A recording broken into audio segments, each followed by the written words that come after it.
मैं जी शुरू करी कराओ। हरियाणा विधानसभा की इस प्रेस कॉन्फ्रेंस में आप सभी पत्रकार बंधुओं का हार्दिक स्वागत है। आज माननीय अध्यक्ष महोदय जी के साथ हरियाणा विधानसभा के माननीय सचिव श्री राजेंद्र कुमार नांगल जी, अतिरिक्त सचिव श्री पुरुषोत्तम दत्त जी और विशेष कार्य अधिकारी डॉक्टर सतीश कुमार जी उपस्थित हैं। माननीय अध्यक्ष जी से निवेदन है कि वे अपनी बात रखें। आप सभी पत्रकार बंधुओं का, छायाकार बंधुओं का, इलेक्ट्रॉनिक्स मीडिया के सभी साथियों का हार्दिक स्वागत और अभिनंदन। आज ये पत्रकार वार्ता जो हमारा आखिरी बजट सत्र में कहूँगा 14वीं विधानसभा का आखिरी बजट सत्र था। बजट सत्र मैंने आखिरी था, तो उसके सफलतापूर्व समापन के अवसर पर सबसे पहले तो मैं सभी अपने मीडिया के साथियों का हार्दिक धन्यवाद करता हूं, आभार व्यक्त करता हूं कि आप सबके सहयोग से ये हमारा जो बजट सत्र है सफलतापूर्वक संपन्न हुआ। इसमें हमारे सभी अधिकारी, कर्मचारी, सत्ता पक्ष के लोग, विपक्ष के लोग, सभी लोगों के सहयोग से ये अच्छे ढंग से संपन्न हुआ। इस सत्र की कुछ विशेषताएं रही हैं। जो सत्र 20 फरवरी से शुरू हुआ और 28 फरवरी तक ये चला, तो इसमें 7 बैठकें जो थी, 7 बैठकें हुई हैं और इसकी सत्र की जो प्रोडक्टिविटी है वो 106.9% जो प्रोडक्टिविटी है 106.9% रही है। इस सत्र की जो पूरी अवधि रही है, जो समय रहा है, लगभग 45 घंटे 44 घंटे 54 मिनट ये कार्रवाई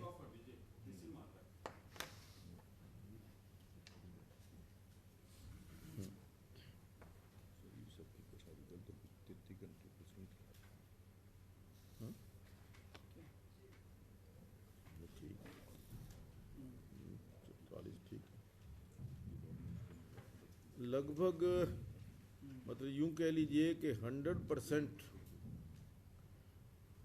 जो विधायक थे उन्होंने चर्चा के अंदर किसी ना किसी रूप में वो भाग लिया है।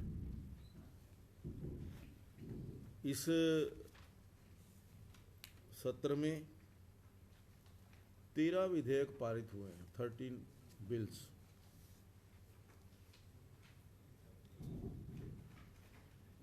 और इसमें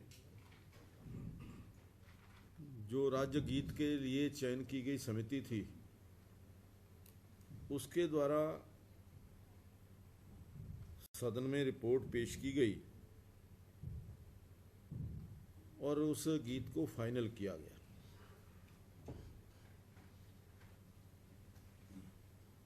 इस पूरे सत्र में 1007 जो विजिटर्स थे, दर्शक, इन्होंने सदन की कार्रवाई को देखा है, जिसमें से 456 स्कूलों के बच्चे थे, स्कूलों के विद्यार्थी थे।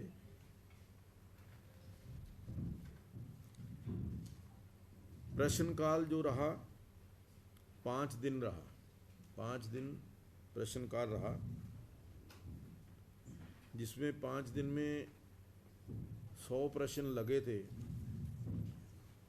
और 61 सवालों का जवाब जो है वो विधानसभा के अंदर किया गया। कुल 59 जो हमारे माननीय विधायक थे उनके तारांकित सवाल इसमें शामिल हुए। भाजपा के 23, कांग्रेस के 25, जजपा के 6, इनेलो के 1 तथा 4 निर्दलीय विधायक, इन सब ने अपने तारांकित प्रश्न लगाए थे। और जो गैर तारांकित प्रश्न थे, 26 विधायकों ने 138 ये प्रश्न लगाए थे। बजट सत्र आदरणीय राज्यपाल के अभिभाषण के द्वारा शुरू हुआ। महामहिम राज्यपाल का अभिभाषण 102 मिनट का रहा। इस पर सदन में 5 घंटे 56 मिनट चर्चा हुई। भाजपा के 13, जजपा के 4, कांग्रेस के 12, निर्दलीय 3 विधायकों को मिलाकर 32 विधायकों ने राज्यपाल के अभिभाषण पर चर्चा में भाग लिया।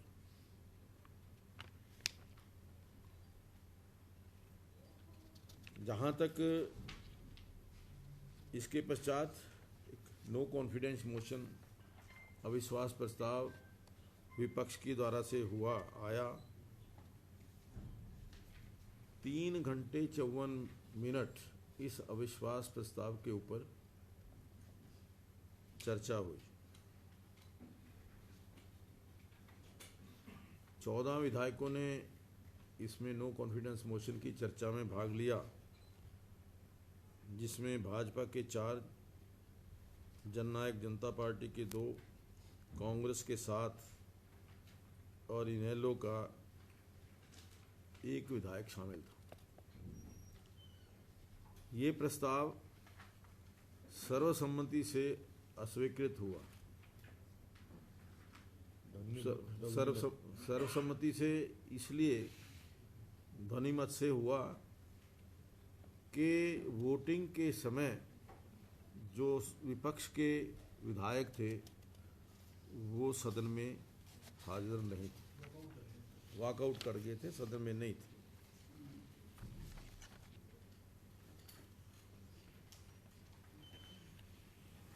जो बजट अभिभाषण था माननीय मुख्यमंत्री जी का,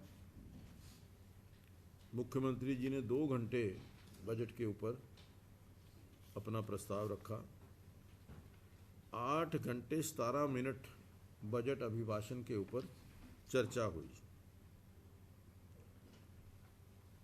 इसमें भी 59 माननीय विधायकों ने हिस्सा लिया, 59। भाजपा के 26, जजपा के 7, कांग्रेस के 19, इनेलो का 1, निर्दलीय 6 विधायक इसमें शामिल हुए। इस सत्र में 54 कॉल अटेंशन मोशन आए थे, 54 कॉल अटेंशन मोशन, ध्यानाकर्षण प्रस्ताव, जिसमें से कुल 7 ध्यानाकर्षण प्रस्तावों पर सदन में चर्चा हुई। 47 जो ध्यानाकर्षण प्रस्ताव थे वो अस्वीकृत हुए।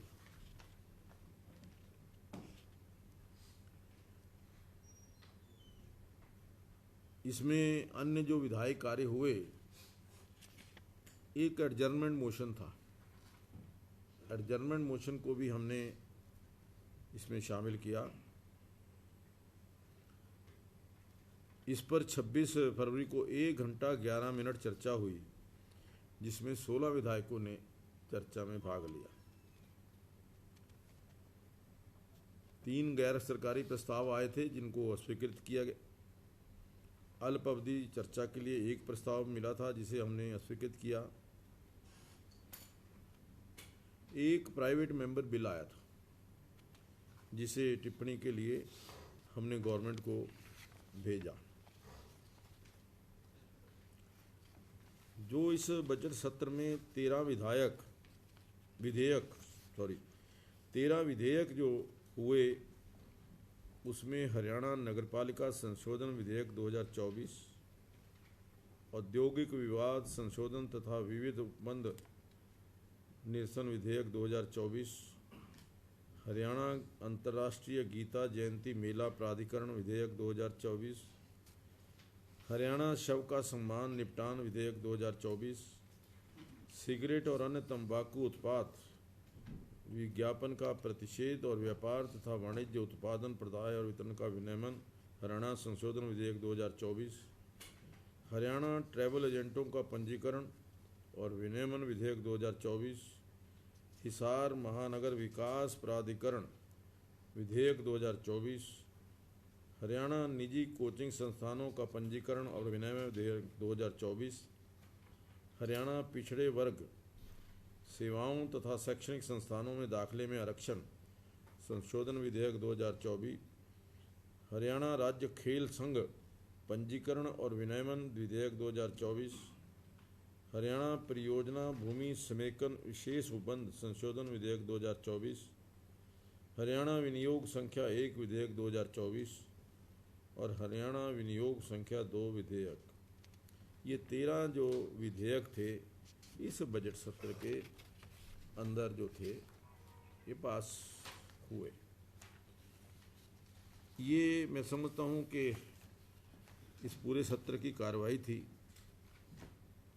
अब की बार एक चीज़ विशेष आपको देखने को भी आया होगा कि हमने विधानसभा में पहली बार जो हमारे अधिकारी हैं, कर्मचारी हैं, उनके लिए एक ड्रेस कोड शुरू किया। उनकी जो पोजीशन है या जो उनकी इस विधानसभा के अंदर जिम्मेवारी है उसके अनुसार हमने यहाँ पर ड्रेस कोड लागू किया और उससे थोड़ा सा एक जो मुझे लगा कि कहीं ना कहीं कर्मचारियों के अंदर, अधिकारियों के अंदर एक अपने आप के अंदर भी उनको गौरवान्वित फील हुए और सदन को भी जो अच्छा लगा। अब की बार जो सबसे बड़ी एक कार्य जो हमने किया, जो जिसका उद्घाटन आदरणीय मुख्यमंत्री जी ने किया कि 1966 से लेकर के 2022 तक जितना पुराना रिकॉर्ड था, 1966 से लेकर के पूरा रिकॉर्ड डिजिटल रूप से अब जो है हमारे पास उपलब्ध है।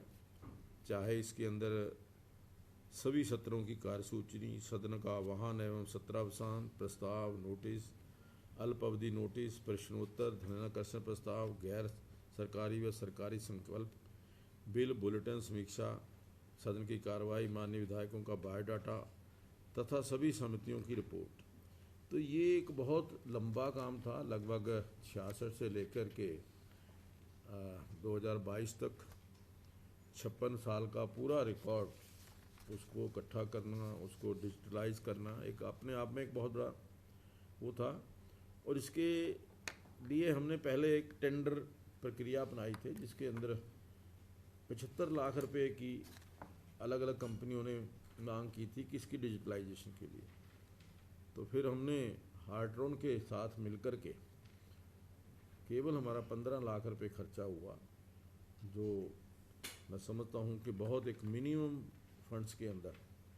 और ये पैसा भी हमारे पास, क्योंकि जब हमने नेवा पोर्टल शुरू किया था उसके अंदर भी काफ़ी पैसा बचा था, तो उसमें से हमने, तो ये कुछ जानकारियाँ थी इस सदन के बारे में जो बजट सत्र रहा। तो मैंने कहा कि आपके साथ मैं साझा भी करूं और आपका भी कोई ना कोई जो सदन के बारे में आपकी जो समीक्षा है, आपके अनुसार कोई कमी रही है तो उसकी भी जानकारी जो मिलनी चाहिए।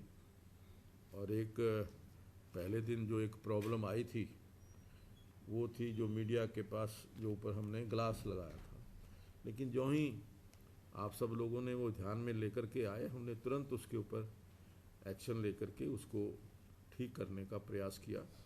और निश्चित जो हमने कहा था उसके टाइम के अंदर वो लगभग ठीक भी हो गई थी। हमारा कोई पर्पज़ मीडिया के साथियों को कोई मतलब किसी प्रकार से अगर तकलीफ़ होती है तो वो हमारी अपनी तकलीफ़ है। तो इस चीज़ को ध्यान में रखते हुए उसका हमने तुरंत समाधान जो करने का प्रयास किया। और नहीं, बहुत बढ़िया आपने जो ये पहली चीज़ बताई पहले दिन वाली, इसको लेकर के सचमुच बहुत सारे साथियों के अंदर ये चीज़ थी और आपने बहुत जल्दी उस चीज़ को उसका निपटारा भी कर दिया। ये सबसे अच्छी चीज़ रही। हम लोग सोच नहीं पा रहे थे कि उसकी रात हो जाएगा, लेकिन आपने रात में करा, उसके लिए साधुवाद है पूरे हम सारे साथियों की तरफ से। हाँ, नहीं वो तो एक जो दिक्कत थी तकलीफ़ थी वो तो एक रियल। लेकिन ये चीज़ लगाए जाने से पहले मेरे ख्याल से अब तो प्रेस एडवाइजरी कमेटी जब तक लेकिन अगर कुछ पूछ भी लिया जाता ऐसा है, कई चीज़ें प्रैक्टिकल करने के बाद पता लगती हैं। कई चीज़ें हमें लगता है कि ये ठीक हो गया, पर जब हम प्रैक्टिकल करते हैं तो उसमें दिक्कतें जो आती हैं, फिर उसके बाद इसका कोई समाधान। और फिर भी जब आप सब लोगों ने हमें एश्योर कर दिया कि ये हमारी जिम्मेवारी है कि सदन की सुरक्षा की, तो फिर मुझे तो किसी बात का चिंता रही नहीं ना। ये पिछले सेशन से कुछ टाइम बढ़ा है क्या? ये आपने बताया 45 घंटे 54 मिनट। हाँ जी, कुछ पिछले सेशन से बढ़ोतरी हुई है, पहले से कुछ बढ़ोतरी हुई? लगभग इतना ही पिछली बार हुआ था। ये बजट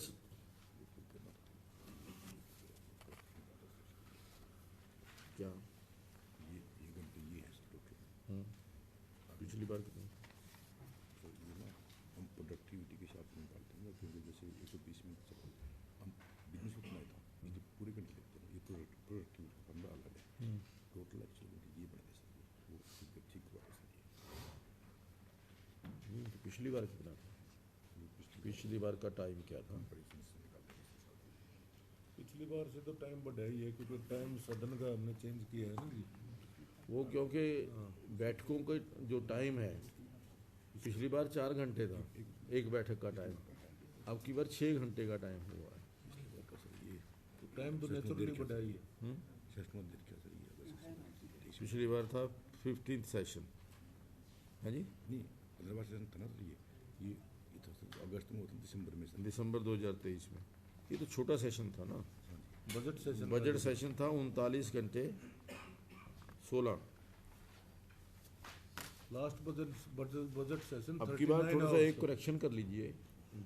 एक बार जो इन्होंने बताया टोटल जो टाइम है ना वो 33 घंटे 48 मिनट है इस बार।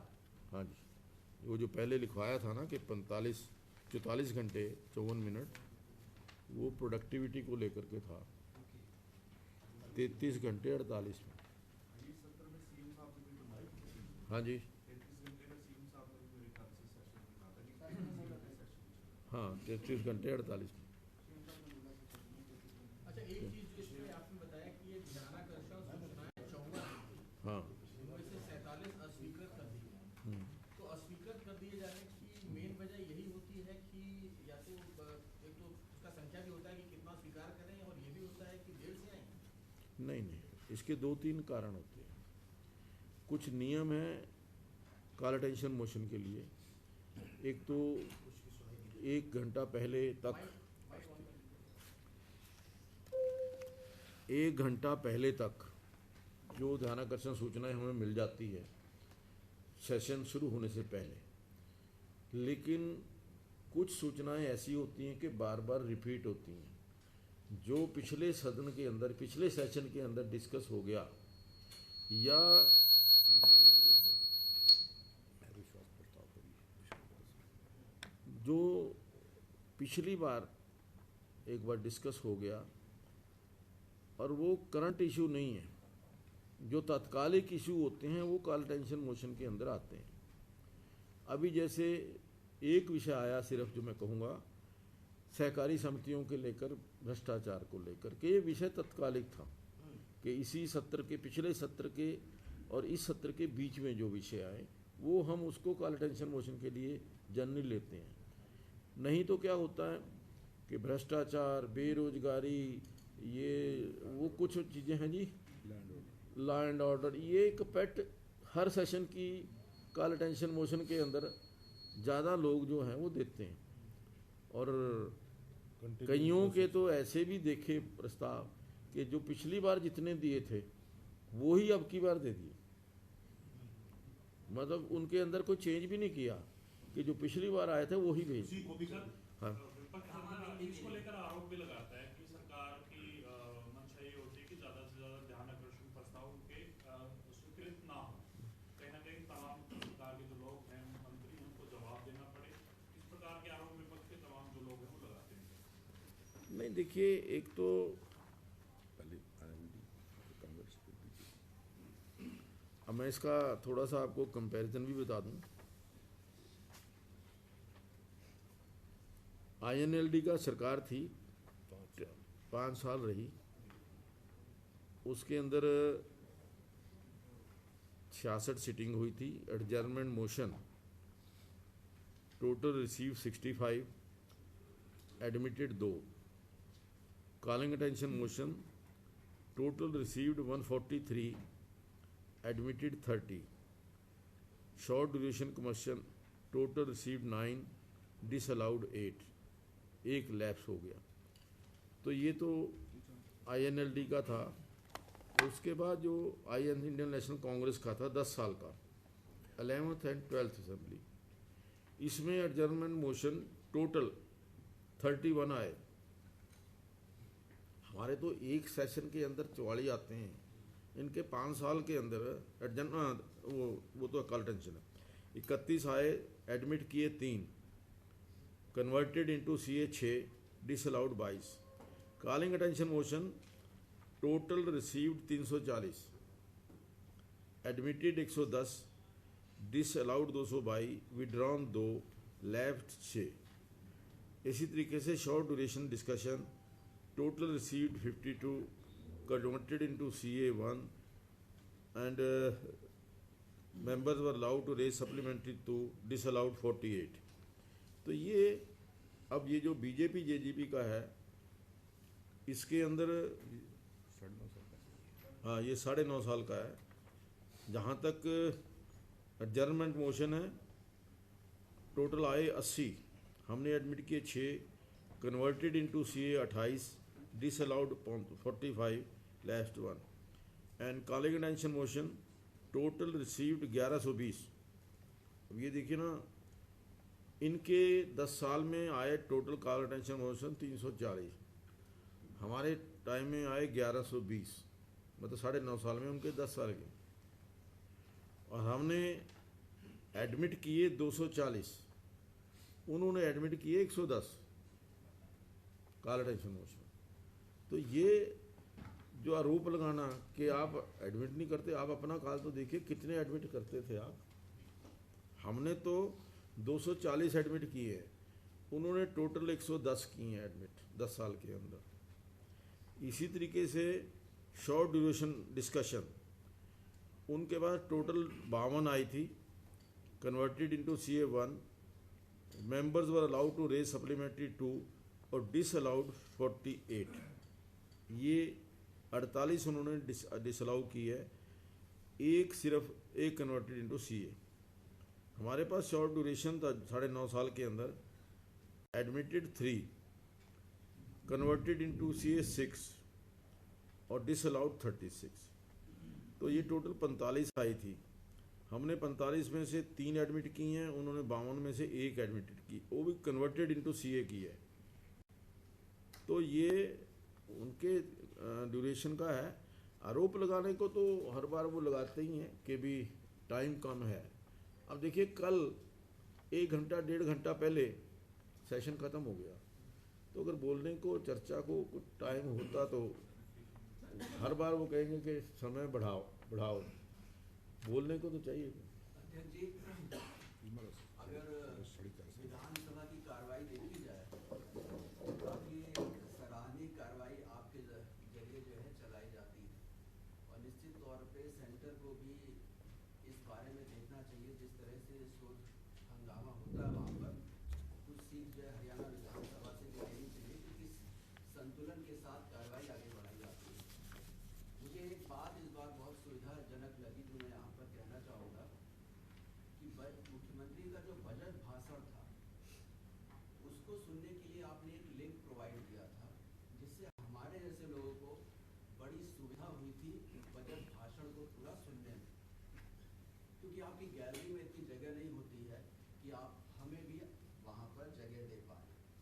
तो हमारा एक आपसे अनुरोध है कि आगे से जब भी इस तरह की कार्रवाई हो विधानसभा की, तो जो एक्रीडेटेड पत्रकार हैं कम से कम उनको अगर या फिर जगह प्रोवाइड कर दी जाए या फिर उनको जो है बजट सेशन का पूरी लिंक दे दिए जाए, जिससे वो कम से कम अपने मोबाइल से तो बजट भाषण सुन सके, क्योंकि जब गैलरी में वो बैठते हैं तो इतना शोर होता है कि वहाँ पर पूरा बजट सत्र जो है सुना नहीं जा सकता है।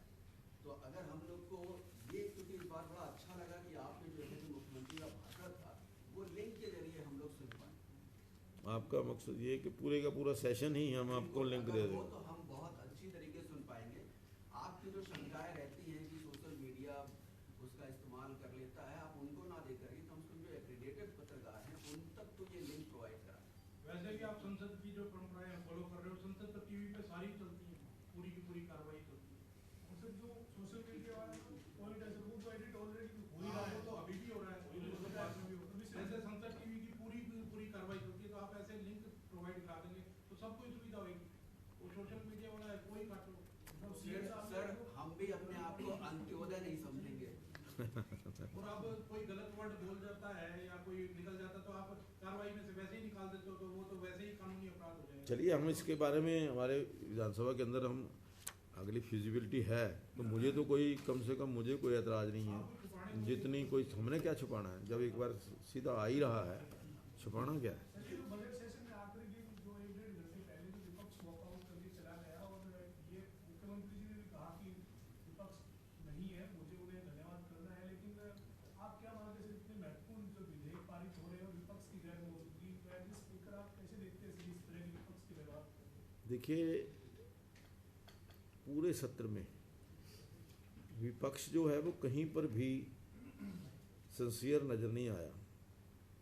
चाहे वो राज्यपाल जी का अभिभाषण था या बजट के अंदर चर्चा के अंदर भी, इस प्रकार से जब बहुत इम्पोर्टेंट बिल पास हो रहे हैं, आपने वॉकआउट कर लिया एक बार, मैं समझता हूँ कि सफिशेंट था।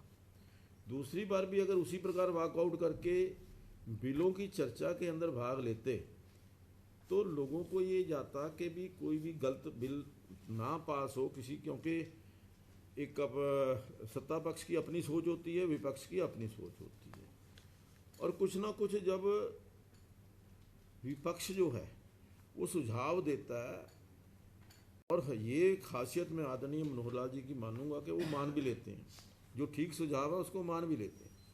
तो इन बिलों के भी अंदर कोई अच्छे सुझाव अगर उनके आते,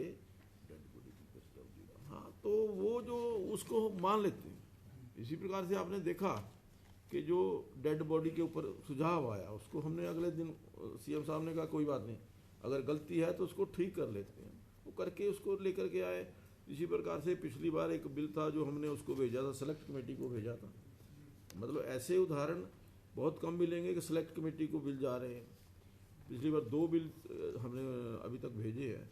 तो हम जो सकारात्मक आलोचना सरकार की वो करनी चाहिए, जहाँ जहाँ पर भी लगता है कि जनहित के विरुद्ध कोई अगर बिल पास हो रहा है या जनहित के अंदर कोई संशोधन किया जाना जरूरी है, वो विपक्ष को अपनी जिम्मेवारी समझनी चाहिए। वो कहीं ना कहीं इस प्रकार से वॉकआउट करके उन्होंने अपनी जिम्मेवारी से अपने उसको जो है वो दूर किया है, वो जिम्मेवारी उन्होंने निभाई नहीं। वॉकआउट का समझना चाह रहा था मैं कि जो ऐसे पानी के ऊपर कांग्रेस ने वॉकआउट किया 3 बार, वॉकआउट करने के लिए वो बाहर जा रहे हैं, 4-5 अंदर ही खड़े हैं, और वो गेट पे ही सारे खड़े होकर के वापस फिर अंदर आकर के बैठ के वॉकआउट के लिए बाहर जाना होता है या वहीं थोड़ा ऐसा होता है। एक बार ये जो है वॉकआउट जो होते हैं ये सिंबॉलिक होते हैं कि अपना एक विरोध प्रकट करने का एक तरीका है, लेकिन ये नहीं है कि वॉकआउट करके तो एक बार मुड़ के आए ही नहीं, ऐसा नहीं होता। वॉकआउट करके, पर मुझे बड़ा आश्चर्यजनक लगा कि एक ही मुद्दे, हाँ हाउस से बाहर जाना। लेकिन 4-5 लोग तो हाउस के अंदर ही थे और गेट पे खड़े थे, तो बाहर गए भी नहीं और उसको वॉकआउट कहेंगे क्या? हाँ नहीं, वो उन द्वारा जो किया गया वॉकआउट है। अब वो क्योंकि नेता विपक्ष जो है, नेता विपक्ष की अगुवाई में सब लोग ने, अब कल चिरंजीव राव जी हालांकि वो बैठे ही रहे वहाँ पे, बैठे रहे, वो नहीं गए बाहर। टेंशन लगा था। हाँ जी। धीरज शर्मा भी अंदर बैठ गया। सवाल ये सर हाउस की प्रोसीडिंग से हटके है, हाँ। जो आजकल माहौल चल रहा है स्पीकर का रोल बहुत ज़्यादा इम्पोर्टेंट हो गया है। महाराष्ट्र ले लो और हिमाचल प्रदेश में ले लो, 6 विधायकों को तो क्वालिफाई कर लिया स्पीकर ने। ये मैं जानना चाहता हूँ कि जो प्रोसीडिंग हाउस के अंदर होती है, जैसे उन्होंने विप का उल्लंघन किया, आपके विचार में अल्टीमेटली मामला कोर्ट में है, आपके विचार से जो हाउस में प्रोसीडिंग अंदर होती है उसमें क्या स्पीकर का जो डिसीजन है वो स्पीक होना चाहिए? Should it be open to judicial scrutiny कि ये मतलब स्पीकर का डिसीजन फाइनल होना? नहीं देखिए, जहाँ तक विधानसभा के अंदर की कार्रवाई है उसमें तो स्पीकर ही सुप्रीम। स्पीकर की कार्रवाई को, विधानसभा की कार्रवाई को किसी कोर्ट के अंदर चैलेंज नहीं किया जा सकता। विधानसभा के बाहर की कार्रवाई जो कोई होती है उसको आप कोर्ट के अंदर भी ले जा सकते हैं, कोर्ट के अंदर चैलेंज भी कर सकते हैं। लेकिन जैसा अभी आपने एक चीज़ देखी थी कि अभय सिंह चौटाला जी के मामले में हमने उनको असेंबली से बाहर जाने के लिए कहा था 2 दिन के लिए। उसके लिए एक प्रोविज़न है कि एक मोशन आना चाहिए, मोशन नहीं हुआ, वो कोर्ट में चले गए कि वो मुझे उसका वो मिलना चाहिए था। लेकिन कोर्ट ने भी, हमने कहा कि ये विधानसभा के अंदर की कार्रवाई है, इसके अंदर कोर्ट इंटरफियर नहीं कर सकती। उसके अंदर ये कॉन्स्टिट्यूशनल प्रोविज़न है, ये कोई हमने नहीं तय किया, ये कॉन्स्टिट्यूशनल है। ये स्पीकर साहब विधेयकों पर जो फटाफट पारित कर दिए जाते हैं, इसका कोई चर्चा का टाइम फिक्स हो और विपक्ष को भी अलर्ट किया जाए, ऐसा कोई स्टेप आप ले सकते हैं? ऐसा है कि हम 3 दिन पहले उन बिल्स को उनके पास भेजते हैं ताकि वो उन बिल के ऊपर पढ़ करके अगर कुछ बोलना चाहें तो वो तैयारी करके आए। और जब हम बिल पेश करते हैं तो एक समय आता है कि जब कोई भी विपक्ष का साथी अगर अपनी बात रहना चाहिए, कोई अमेंडमेंट पेश करना चाहे तो वो पेश कर सकता है। लेकिन जब कोई विपक्ष का साथी खड़ा ही नहीं होता तो फिर तो हमें साथ के साथ पास ही करना होता है। अगर कोई विपक्ष का माननीय विधायक ये कहे कि मैं इस बिल के ऊपर बोलना चाहता हूँ तो निश्चित तौर पर हम समय देते हैं। इसका मतलब ये है, आपका ये कहना है कि विपक्ष लापरवाह है? अब कहीं ना कहीं मैंने कहा ना कहीं विपक्ष जो एक उसकी विधायक की जिम्मेवारी है विधायक सदन के अंदर, वो उसको एक अच्छे ढंग से नहीं निभा रहा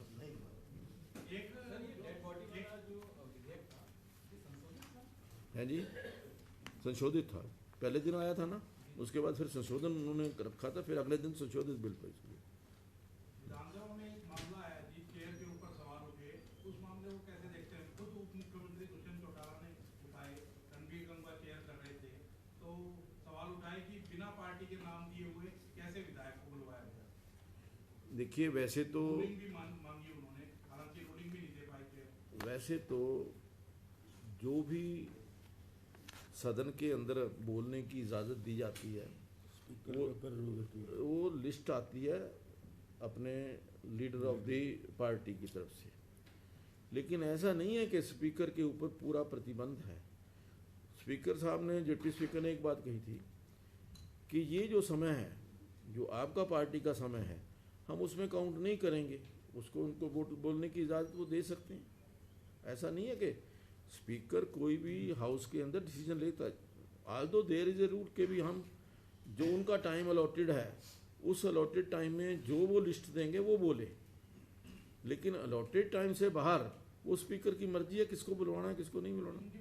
जो चीफ मिनिस्टर, उन्होंने बड़े सवाल उठाए कि मजाक उड़ाने के लिए आप ऐसा करते हो, मजे लेने के लिए ऐसा करते हो, चलिए देखिए, एंटरटेनमेंट के लिए ऐसा किया जाता है। ऐसा नहीं, ऐसा है कि कुछ अध्यक्ष जी एक जानकारी और चाहेंगे। 1 मिनट ये तो हो जाने दो भाई। ये जो एक्चुअली क्या है कि ये तो मैं कहूँगा कि अब उनकी समझदारी के ऊपर है। वैसे तो स्पीकर के डिसीजन के ऊपर कोई सवाल उठा नहीं सकता।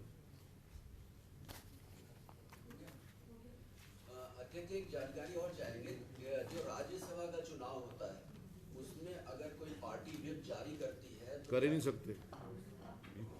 क्या अगर जारी करती है तो क्या कोर्ट में जा सकते हैं? व्हिप जो है वो हाउस के अंदर जारी होता है, हाउस के बाहर व्हिप जारी नहीं हो सकती। जो राज्यसभा में वैसे अलाउड नहीं है, पर क्योंकि बाहर है वो विधानसभा के अंदर नहीं है। विधानसभा के अंदर जो काउंटिंग होनी है या जो भी व्हिप है वो विधानसभा के अंदर लागू होता है। सर ये जो डिजिटलाइजेशन ऑफ रिकॉर्ड है, ये हमारा जो इतना पुराना रिकॉर्ड डिजिटल की है, ये पहली एग्जाम्पल होगी हरियाणा असेंबली की, और भी कोई कंट्री में इस तरीके की एग्जाम्पल है इतना? नहीं, देखिए ऐसा है कि 60 साल का रिकॉर्ड को डिजिटलाइज करना कोई आसान काम तो था नहीं। बाकी की जो असेंबलीज हैं वो साथ के साथ डिजिटलाइज करी जाती हैं, डिजिटलाइजेशन तो करते हैं, वो साथ साथ करते रहते हैं, करंट करते हैं। हाँ, अभी तो हमने तो मतलब ये समझिए कि पंजाब, अभी तक पंजाब ने शायद शुरू भी नहीं किया कहीं।